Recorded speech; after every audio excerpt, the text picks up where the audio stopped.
l'épouse est la catégorie de croyants sur la terre à qui Dieu veut et Dieu peut tout donner. L'épouse est la lumière du monde. L'épouse est le sel de la terre. L'épouse est celle qui est persécutée à cause de son attachement à l'époux. L'épouse, c'est celle qui n'est pas comme les autres, celle qui se distingue par sa consécration. Oh, bien-aimé, que tu fasses partie de la catégorie de l'épouse. Je t'en supplie, c'est ma prière au nom de Jésus. Celle qui sert la parole de Dieu dans son cœur. Tu ne peux pas être l'épouse et puis critiquer les pasteurs. Tu ne peux pas être l'épouse et puis être trouvé infidèle dans ta dîme et tes offrandes. C'est impossible. Parce que l'épouse sert la parole de Dieu dans son cœur. L'épouse obéit à l'époux. Elle obéit à la parole. C'est ça qui prouve qu'elle est épouse. L'épouse vit dans la sainteté, la consécration. Quand Dieu a parlé, elle se met au garde à vous. Quand Dieu dit donne, elle donne. Pardonne, elle pardonne. Aime, elle aime. C'est pas qu'elle n'a pas de combat, c'est pas qu'elle n'est pas offensée, mais elle va se battre contre l'amertume. Elle va rejeter le rejet. Elle va rejeter la culpabilité. Elle va rejeter les raisonnements, les forteresses qui se dressent en elle contre la connaissance de Christ pour ramener ses pensées captives, prisonnières à l'obéissance à Christ. Elle va dire, je te résiste, je te rejette. Esprit d'impudicité, je ne suis pas ton palais, je suis le palais de Dieu. Je suis le temple du Saint-Esprit. Je te réprime. Quand l'esprit d'impudicité dit, laisse-moi te caresser. Arrière. Oh, que Dieu fasse de toi l'épouse. Que Dieu fasse de toi l'épouse. Dès lors que l'épouse, c'est le sel. C'est la lumière du monde. C'est le sel qui donne de la saveur. Le sel apaise. Le sel enlève l'odeur de pourriture, de putréfaction nauséabonde qui envahit la terre. L'épouse sur la terre, c'est sa présence qui fait en sorte que lorsque Dieu respire, il ne sente pas le péché à cause de la présence de l'épouse. L'épouse est la prunelle de ses yeux, celle qu'on ne doit pas toucher. Celui qui vous touche la prunelle de son œil. Ce texte, normalement, s'applique au peuple de Dieu. Mais la conviction que j'ai reçue, c'est que ce texte s'applique à ceux du peuple de Dieu qui ont l'attitude et le cœur de l'épouse. Dans le peuple de Dieu, il y a des gens qu'il ne faut pas toucher sur le plan naturel. Quand tu touches à la femme de quelqu'un, mieux vaut toucher aux amis, tout ça, mais tu ne touches pas à la femme. Parce que la femme, ils sont une seule chair. Si toi on touche ta femme et tu fais rien, sache que Christ, tu touches l'épouse. Il ne va pas rien faire. Il s'est tenu sur la route de Paul. Il a dit, Paul, Saul, pourquoi tu me persécutes? Saul dit, non, j'ai rien à voir avec toi. Il dit, si, c'est moi. Tu es en train de persécuter mon épouse. Pourquoi me persécutes-tu? Quand tu attaques l'épouse de quelqu'un, tu es en train d'attaquer le quelqu'un.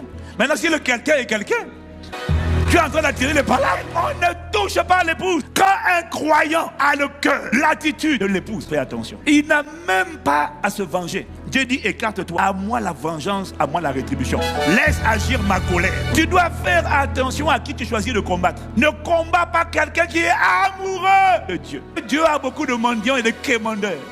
Il n'a pas beaucoup de véritables adorateurs. Donc quand il trouve un véritable adorateur, une véritable adoratrice, en qui son cœur prend pleinement plaisir. Parce que la vérité, Dieu ne prend pas plaisir en tout le monde. Bien sûr que non. Il y a des gens que Dieu tolère, il y a des gens que Dieu désire.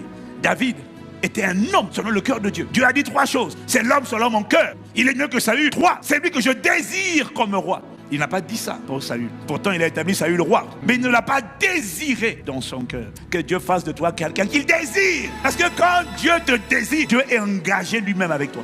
J'ai trouvé David, homme selon mon cœur. Je l'ai oint de mon huile sainte. Ma main le soutiendra. Mon bras le fortifiera.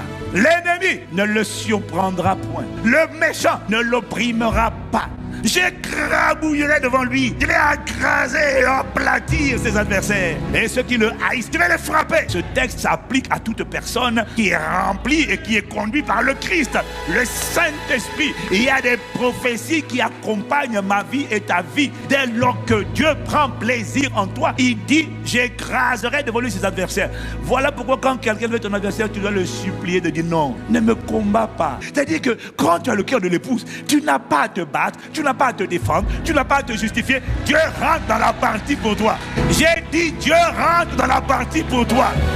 L'épouse est celle qui est chère à ses yeux et à son cœur. L'épouse a un accès dans la vie pratique. Quand tu vas voir les faveurs du chef, du roi, même quand tu n'arrives pas à avoir une audience, l'épouse va te trouver une audience. Même quand tu n'as pas envie de recevoir, quand c'est l'épouse qui te l'emmène, parce que l'épouse a accès au lieu secret.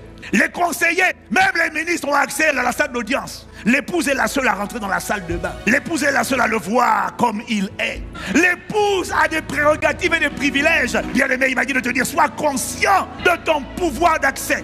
Voilà pourquoi l'épouse a un pouvoir redoutable d'intercession. Parce que l'épouse est capable d'apaiser la colère de Dieu envers quelqu'un. Par sa prière, par son intercession. Elle a accès au lieu secret. Quand Dieu est furieux, il n'y a que l'épouse, les chrétiens épouses, qui sont capables d'apaiser la colère de Dieu. Dieu veut frapper, l'épouse dit non, frappe-moi. Il dit non, c'est pas toi, écarte-toi. Toi, tu fais le plaisir, l'allégresse de mon cœur. Un jour, Dieu est en train de frapper Israël à cause du péché de David. Et puis David dit non, Seigneur, c'est moi qui dois mourir. Hey, Dieu dit quoi? Toi, tu vas mourir, je ne peux pas te tuer, toi. C'est toi. Toi, tu fais guili. L'épouse a un pouvoir d'intercession. Quand un homme est fâché contre quelqu'un, en tout cas moi pour moi, que ma femme quand elle vient, elle va venir plaider. Quand une épouse fait plaisir à son époux est prêt à faire plaisir à son épouse. C'est des cas que tu vas considérer juste par égard pour l'épouse. Pas pour la personne, mais pour l'épouse. À cause de sa plaidoirie, de son intercession. Bon, j'ai dit ok, bon, ma femme a insisté. Bon, voilà, mon âme c'est... Mais c'est ça le sel. Église, ne sous-estime pas le pouvoir d'intercession que tu as. Tu es capable d'infléchir la position de Dieu. Avoir l'attitude de l'épouse ne te donne pas des avantages seulement pour la vie à venir. Ça te donne des privilèges. Ça t'assure que ta vie sur la terre ne peut pas être comme les autres. Quand tu as le cœur de l'épouse, Dieu est engagé avec toi. Dieu est soigné. Dieu est connecté. Dieu est collé à toi. Celui qui te touche Dieu. Quand tu vas rentrer dans la dimension de l'épouse, tu n'auras plus à craindre des problèmes de sorcellerie dans ta famille. Quand quelqu'un va élever la bouche en justice contre toi, une main va venir sur sa bouche. Bah! Tu as dit quoi? J'appelle l'esprit de... Bah! Tu n'as même pas à te soucier. La raison pour laquelle tu subis les actions de la sorcellerie, c'est parce que tu es un prieur, un jeûneur, mais tu n'es pas dans l'épouse. Rentre dans la dimension de l'épouse et tu vas voir que Dieu va rentrer dans tes combats. Rentre dans la dimension de l'épouse, bien-aimé. Tu penses que moi je passe mon temps à dire hey, les sorciers, je n'ai pas de temps. J'ai dit seulement toute langue qui s'élève en justice contre moi, ce qu'elle dit retombe sur sa tête aussitôt. C'est tout. Je continue ma route. Avant de dormir, je ne me fatigue pas. Avant de dormir, je dis périmètre de sécurité, muraille de feu autour de ma maison, 100 mètres autour de ma maison. Je protège tous mes voisins. Celui qui désire franchir le périmètre de sécurité avec des intentions hostiles, qu'il brûle et qui ne se relève jamais au nom de Jésus. J'ai toujours des nuits paisibles. Je ne comprends pas. L'épouse a un poids. Sa voix a un poids. Sa plaidoirie a un poids. Quand elle prie, l'époux entend. Regarde Moïse. Il avait le cœur de l'épouse. Dieu a voulu frapper Israël. Dieu était tellement fatigué d'Israël. Dieu dit, laisse-moi les détruire et effacer leur nom de dessous les cieux. Dieu était tellement agacé quand ils ont fait le veau d'or. Dieu dit, je vais les exterminer. Dieu était exaspéré. Mais Moïse a intercédé pour le peuple. Moïse a réussi à faire changer d'avis à Dieu. Pardonne-leur, sinon envoie-moi en enfer. Dieu dit quoi? Toi en enfer? Ah non, toi c'est l'éternité. Le paradis avec moi. Dieu dit, mais si c'est ça, pardonne. Ah, ok. Je suis vivant, dit l'Éternel. Ah, tout je n'oublierai devant moi. Mais il a fini par lâcher. Oh, que Dieu nous amène dans cette dimension d'intercession. Voilà pourquoi il attaque l'église avec l'esprit d'assoupissement. Parce qu'il sait que ce genre d'église épouse-là, il rentre dans la dynamique. Jour et nuit, intercession. Ah, il sait que là, c'est compliqué. C'est pour ça qu'il envoie l'esprit d'assoupissement. Réveillez-vous. Vous ne laissez pas assoupir. Parce que vous, quand vous priez, j'accorde de l'importance et de l'attention à vos prières. Quel que soit ce que tu vois en apparence, bien aimé, sois conscient de ce que Dieu accorde du crédit à nos prières. Parce que nous sommes l'église épouse. Dieu est prêt à tout donner aux personnes qui lui ont tout donné. Souvent quand on regarde l'histoire du jeune homme riche là, la parabole du jeune homme riche, souvent on rigole parce qu'il était riche. La Bible dit qu'il avait de grands biens.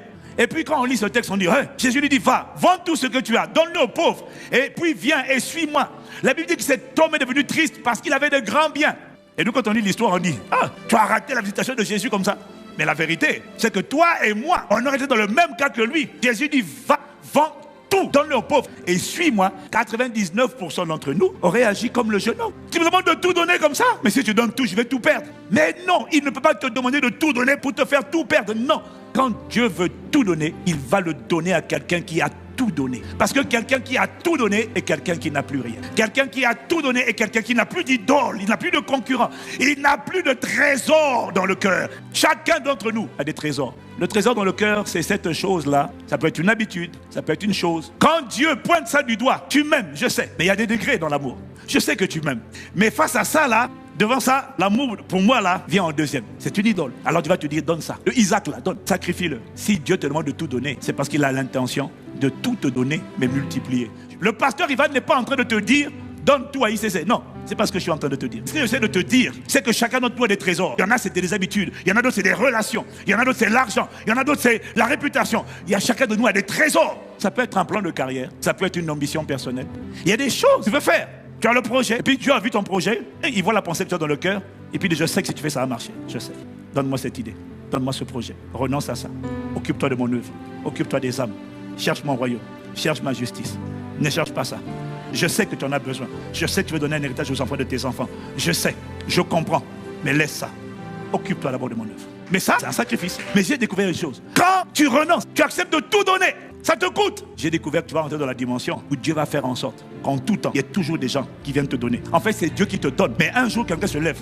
Va faire du bien à cette personne. Quand tu as tout donné, tu ne peux pas être dans la confusion. Tu ne peux pas être dans l'embarras. Le problème, c'est tout donner. Dieu peut tout donner, mais il peut tout donner seulement aux gens qui lui ont tout donné. Et le seul type de personne qui peut tout lui donner, c'est l'épouse. Quelqu'un qui a atteint la dimension de l'épouse à cause du désir de plaire à l'époux va lutter comme Abraham a lutté pour donner Isaac. Mais à un moment donné, va finir par céder, par donner. Et c'est quand tu donnes tout dans ton cœur. Quand Dieu te dit donne-moi tout, en vérité, même l'argent, ça ne veut pas dire vide ton compte bancaire. Dieu veut juste voir s'il te parle par rapport à l'argent que tu as sur ton compte là. Est-ce que tu es là sans effet? Non. Ou est-ce que tu dis Seigneur, si c'est toi qui me parles et qui me convainc, je le ferai, je n'ai pas d'autre choix. Parce que je ne suis qu'un intendant de tout ce que tu m'as donné. Tout est à toi. Dieu regarde ton cœur, pas ta main. Parce que ta main peut même apporter, mais avec un... J'ai pris que Dieu nous emmène à la dimension où il nous donne tout. Parce qu'il sait que dans notre cœur, nous avons tout donné. Parce qu'au final, Abraham, c'est le cœur qui a donné Isaac. Quand Dieu sait que tu as tout donné, tu deviens une personne avec qui Dieu fait une alliance. Il lui a dit, parce que tu n'as pas retenu ton fils Isaac, parce que tu as accepté de le donner, je te jure, je te bénirai. Et je multiplierai ta postérité. C'est là que Dieu établit celle, manifeste l'alliance. Tu veux atteindre la dimension où Dieu veut et peut tout te donner. Rentre dans la dimension où toi tu donnes tout en premier. Fais de l'Éternel tes délices et il te donnera ce que ton cœur désire. C'est un des passages que tous les chrétiens, sur lesquels tous les chrétiens s'appuient pour dire Seigneur, tu as dit dans ta parole. Mais sauf que tu négliges la première condition et toi tu arrives à la deuxième. Seigneur, tu as dit que tu vas me donner tout ce que mon cœur désire. Ah non, il n'a pas dit ça. Il a dit fais de l'Éternel tes délices. Autrement dit, l'épouse, c'est la catégorie des croyants à qui Dieu veut et peut tout donner, mais seulement lorsqu'elle parvient à la dimension où elle met en Dieu sa joie. En Dieu, met ta joie. Il n'y a que l'épouse qui est capable d'arriver à cette dimension. Ça ne veut pas dire qu'elle y arrive automatiquement. Parce que là, la bien-aimée, on est maintenant dans les profondeurs de l'épouse. Sans ça, tu es déjà l'épouse, t'inquiète pas. Dès là que tu marches par l'esprit, tu as abandonné le péché, le Saint-Esprit te conduit, te remplit, dis Amen.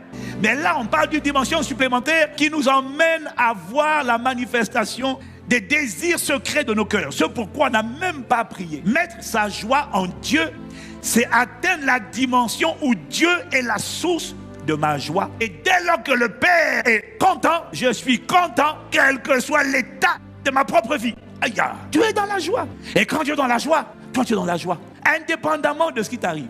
Tu peux être malade, au chômage, célibataire, mais ça ne te rend pas triste. Quel que soit ce qui m'arrive, j'ai décidé d'apprendre à être content. Quel que soit ce qui m'arrive, j'ai décidé d'apprendre à demeurer. Oh bien aimé, c'est une discipline personnelle terrible qu'il faut appliquer. Ce n'est pas acquis, non, cette dimension n'est pas acquise. Je sais vivre dans l'abondance comme dans le manque. Je puis tout par Christ qui me fortifie. Et c'est là que l'Esprit m'a dit, mais vous n'avez pas compris ce passage. Vous sortez la phrase. Je puis tout par Christ qui me fortifie.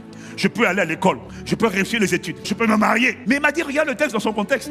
Pour mieux le comprendre, il faut que tu lises. Parce que la version Parole de vie, pour le verset 13, elle dit ceci. Je suis capable de tout cela grâce au Christ qui me rend fort. Je suis capable de quoi? De vivre dans l'abondance, de vivre dans la galère. Mais mon attitude ne change pas. Et tu prends la version français courant. Je peux faire face à toutes les difficultés grâce au Christ qui m'en donne la force. Il n'était pas en train de parler de je peux réussir les études, je peux me marier. Il est en train de dire, je suis capable, que ça aille ou que ça n'aille pas, dans la maladie ou dans la santé, dans le chômage ou dans le travail, dans le célibat ou dans le mariage. Même si le célibat dure, j'ai une capacité en moi à être capable de traverser sans être ébranlé. Traverser en restant inébranlable. Mais d'où te vient cette capacité? Par le Christ qui m'en donne la force. C'est de ça qu'il parlait. Ce texte ne veut pas dire je puis tout, je peux réussir, je peux étudier, je peux me marier. Ce texte parlait de contrôler son âme et la garder inébranlable. Garder la joie, garder la joie, garder la paix, garder la joie. Je peux garder la joie en toutes circonstances. Je peux garder le contentement. Le contentement, ça veut dire être reconnaissant. Ça veut dire être dans la joie. C'est être content, c'est être joyeux grâce au Christ qui m'en donne la force. Quand tu dis je puis tout par Christ qui me fortifie, tu es en train de dire que je ferai de Dieu ma joie et le célibat et le chômage et la maladie ne m'arracheront pas cette joie. Dieu est content. Oui, mais moi ça ne va pas. Il dit Seigneur, merci pour les guérisons qui ont eu lieu. Oui, mais moi je suis toujours malade. Je te rends grâce pour les guérisons. Gloire à ton nom. Tu as guéri telle personne. Tu as guéri des multitudes. Oh, je suis content. Je ne regarde pas ma condition. Parce que si je regarde ma condition et que je médite sur ma condition, je médite dessus, je vais sentir la tristesse monter en moi et dire, mais Seigneur, qu'en est-il de moi? Et mon mariage, ma guérison, ma santé, et moi. Dès que tu fais ça, tu te refocalises sur toi. Si tu perds ta joie à cause de ce que tu traverses, ça veut dire que ta joie n'est pas en Dieu.